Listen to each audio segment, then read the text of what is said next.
નમસ્કાર જૈન મિત્રો, આજે જોવા જઈએ તો ભાષાની અંદર છે જિલ્લા પસંદગીનો આજે છે એ ત્રીજો તબક્કો ચાલુ થયો છે।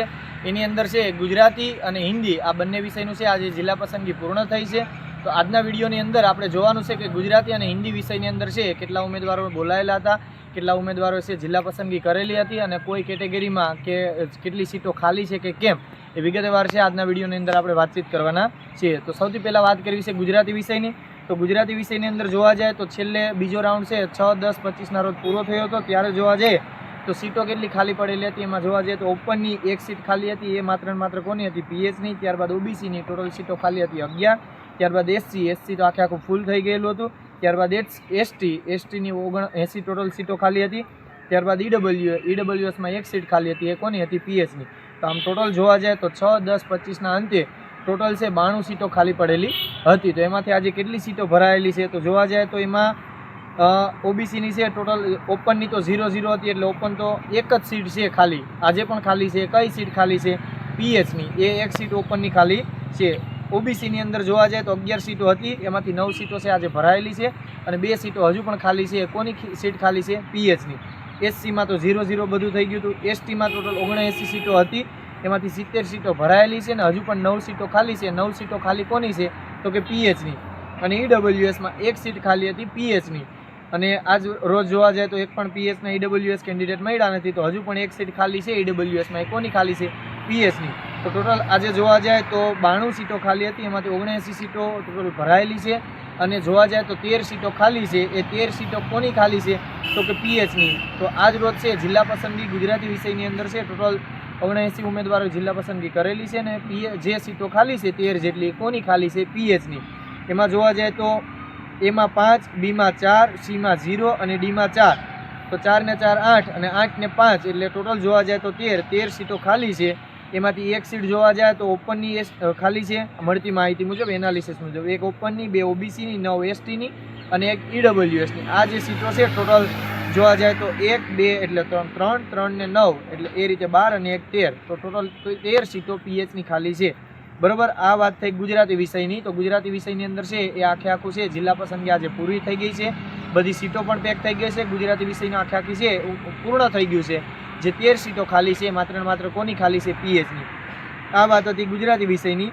હવે આપણે વાત કરીએ છીએ હિન્દી વિષયની। તો હિન્દી વિષયની અંદર છે ત્રીજો તબક્કો 6-10-25ના રોજ જેટલી સીટો ખાલી હતી એમાંથી આજ 10-10ના રોજ કેટલી ભરાયેલી ને હજુ કેટલી સીટો ખાલી છે બાબતે વાતચીત કરીએ। તો 6-10-25ના અંતે જોવા જાય તો ઓપનમાં છે 16 સીટો ખાલી હતી, ઓબીસી પેક થઈ ગયું હતું, એસસી પેક થઈ ગયું હતું, એસટી એમાં 82 સીટો ખાલી છે, ઈડબ્લ્યુએસમાં એક સીટ ખાલી છે, એમ ટોટલ આપણે મર્જ કરીએ તો 99 સીટો છે 6-10-25ની સ્થિતિએ ખાલી હતી। આજ રોજ જિલ્લા પસંદગી માટે જોવા જાય તો ઓપનમાં 16 હતી, એમાંથી 13 સીટો ભરાયેલી છે અને હજુ પણ 3 સીટો ખાલી છે। જે 3 સીટો ઓપનની આજે ખાલી છે હિન્દી વિષયમાં, 3 સીટો ઓપનની કોણ છે? તો કે પીએચની ખાલી છે। ઓબીસી અને એસસી એ તો 0-0 થઈ ગયું છે, એની આપણે વાત કરતા નથી। એસટીની ટોટલ જોવા જાય તો 82 સીટો ખાલી પડેલી હતી, એમાંથી 75 સીટો છે આજે ભરાયેલી છે અને હજુ પણ જોવા જાય તો જે 7 સીટો ખાલી છે એ પીએચ કેન્ડિડેટની ખાલી છે। એટલે એસટીમાં 82માંથી 75 ભરાયેલી, 7 સીટો ખાલી છે, એ કોની? તો કે પીએચની। ઈડબ્લ્યુએસમાં એક સીટ ખાલી હતી, એ સીટ આજે પસંદગી પામેલી છે અને હવે જોવા જાય તો ઈડબ્લ્યુએસ છે આખે આખું પેક થઈ ગયું છે। તો આજ રોજ જોવા જાય તો ઓપનમાં 13, એસટીમાં 75 અને ઈડબ્લ્યુએસમાં 1, તો ટોટલ જે ઉમેદવારોએ જિલ્લા પસંદગી કરેલી છે ટોટલ 89 જેટલા ઉમેદવારોએ જિલ્લા પસંદગી કરેલી છે। તો આજ રોજ પસંદગી પામેલા ઉમેદવારો અથવા હાજર રહેલા ઉમેદવારો આપણે 89 જેટલા કહી શકીએ। બાકી રહેતી સીટો કેટલી છે? તો બાકી રહેતી સીટો છે ટોટલ હિન્દી વિષયની અંદર 10 સીટો ખાલી છે, એમાંથી જોવા જાય તો ઓપનની સીટો 3 ખાલી છે પીએચની, ત્યારબાદ ઓબીસી અને એસસી એ તો બંને પેક થઈ ગયું છે, એસટીની ટોટલ 7 સીટો ખાલી છે, એ પીએચની, એટલે ઓપનની 3 અને એસટીની 7, બરાબર, એ બેયનો ટોટલ કરી અને 10 સીટો છે પીએચની ખાલી પડેલી છે। તો આજ રોજ જોવા જઈએ તો પસંદગી પામેલા ઉમેદવારો હિન્દી વિષયની અંદર 89 છે, જે 10 સીટો ખાલી છે, 99માંથી 89 પેક થઈ, 10 ખાલી છે, કોની ખાલી છે? પીએચની। તો આ અપડેટ હતી ગુજરાતી અને હિન્દી વિષયની। અને વધુ અપડેટની અંદર જોવા જઈએ તો 10-10 અથવા તો 11-10 એટલે આજે અથવા આવતીકાલે કદાચ જોવા જઈએ તો આપણે જોવા જઈએ તો ભાષાનું કચ્છની જે ભરતી થવાની છે એની વાંધા અરજી કદાચને આવી શકે એવી સંભાવના લાગી રહી છે, કેમ કે સામાજિક વિજ્ઞાનની છે વાંધા અરજી લગભગ 6 તારીખની આસપાસ લગભગ એ વાંધા અરજી આવી ગઈ હતી સામાજિક વિજ્ઞાનની। અને એના પછી કોનો વારો હતો? ભાષાનો. એટલે ભાષાની લગભગ આજે અથવા કાલે, આજકાલ લગભગ 1-2 દિવસની અંદર છે એ વાંધા અરજી અને આપણે જો વાત કરીએ છીએ PML1ની, જે એ લગભગ આવી શકે એવી સંભાવના લાગી. PML1 તો આપી દીધું, PML2 અને વાંધા અરજી કદાચને આવી શકે એવી સંભાવના લાગી રહી છે. આ અપડેટ હતી એનું. અને બીજું કે ગણિત વિજ્ઞાનનું ક્યારે આવશે, ઘણા મિત્રોને પ્રશ્ન થાય છે.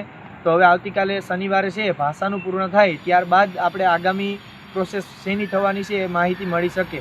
હાલ કોઈ જ અપડેટ છે નહીં કે ભાષાનું પૂર્ણ થાય ત્યારબાદ ગણિત વિજ્ઞાન આવશે કે કચ્છનું છે સામાજિક વિજ્ઞાનથી ચાલુ થશે. એટલે આવતીકાલે છે ભાષાનું જ્યારે પૂર્ણ થાય છે એટલે આવતીકાલે જે અંગ્રેજી અને સંસ્કૃત બંને વિષયની જિલ્લા પસંદગી છે ત્યારબાદ બધી સીટો પેક થઈ જાય છે કે કેમ, અથવા તો ચોથો રાઉન્ડ કોઈ વિષયની અંદર કોઈ કેટેગરીની અંદર આવે છે કે કેમ, તો એ બાબતે હવે આગામી દિવસો એટલે આવતીકાલે જોવાનું રહ્યું. તો આ હતી આજની જોવા જાય તો ગુજરાતી અને હિન્દી બંનેની અપડેટ. અને આગામી જે ભાષાનું છે એ લગભગ વાંધા અરજી આવી શકે એવી સંભાવના લાગી રહી છે. જો વિડીયો સારો લાગ્યો હોય તો તમારા સાથી મિત્રો સુધી શેર કરજો.